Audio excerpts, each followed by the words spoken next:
Good morning friends and welcome to the pre-market view. US markets continue to show a lot of strength at record highs, which is supported by the positive economic data points, and even yesterday we had extremely positive jobless claim data which dropped by 7,000 to almost about 3,70,000, and European markets also were up about 0.15 to almost about 0.5%, and most of the policy rates have been kept unchanged both by ECB as well as Bank of England, and Bank of England in fact has committed to continue the liquidity easing to the tune of about 375 billion pounds on a quarterly basis, which is definitely positive in terms of the liquidity.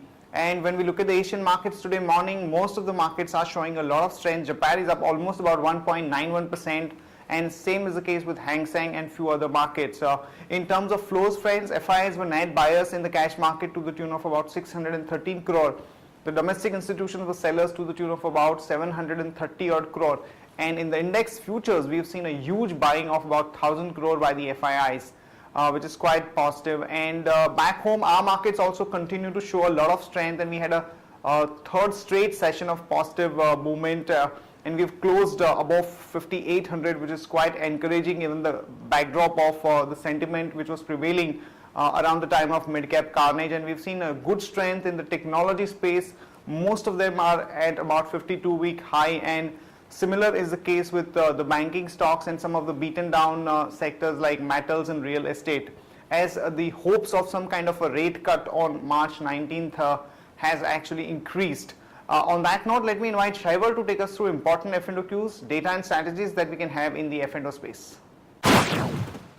Good morning friends, let's have a view on derivatives now.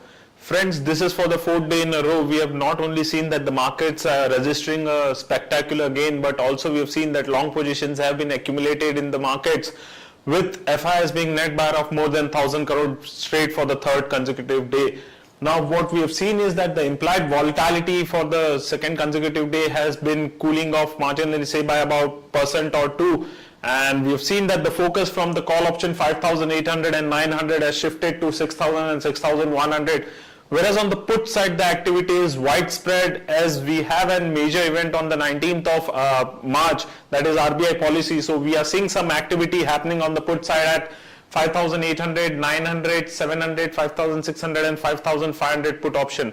Now if I talk about the market trend, a bias for the market is positive, as we are not only trading above our VWAP, weekly VWAP of 5,800, but also markets have managed to close above the straddle break-even point of 5,880 yesterday. So on the higher side, probably for the month the target would be 6,000, and we would be reviewing our weekly VWAP today, and the lower and higher targets would be accordingly communicated. And we may also see that the buying in the market would continue to emerge, as the PCR ratio started the month with 0.88 and now is at 1.05, which is a good sign for the market, and we feel that the momentum in the market would continue. As SGX Nifty is suggesting an flattish opening, what we prefer to do is we would like to buy Adani Power from intraday perspective with stop loss of 48. Andhra Bank is also looking good. One can go long with stop loss of 98.20, and one can go short on Idea with stop loss of 115.90. Thank you. Here are the important news and events that we are tracking today. RCF sale price has been fixed at about 45 rupees per share, as the government is looking at divesting about 12.25% stake in the company, which will fetch them about 310 crore.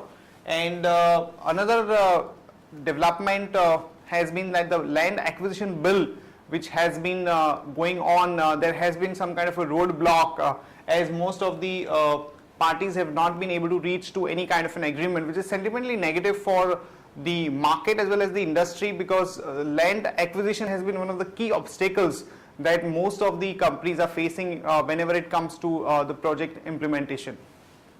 The government is looking at divesting about 12.15% stake in NALCO, which is likely to happen somewhere in the next week.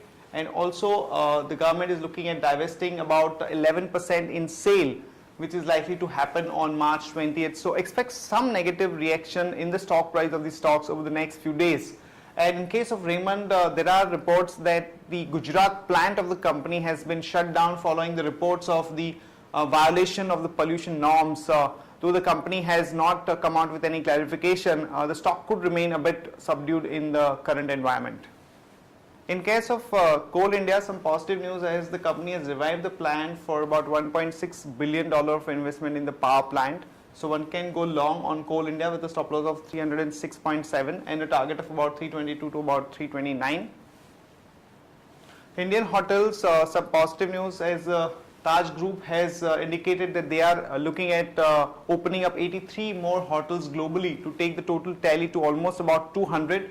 And the strategy that the company is going to follow is to have asset light and management control model whereby the investment by the company would be much lower, and this is being done because of the growing competition in the Indian market. So one can go long on Indian hotel with a stop loss of 56.3 and a target of about 60 to 62.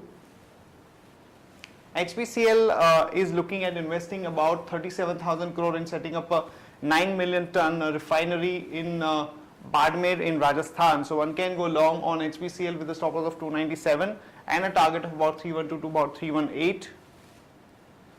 Mahindra's workers have called off their strike at Nasik plant, and the management expects the production loss to be made good very soon.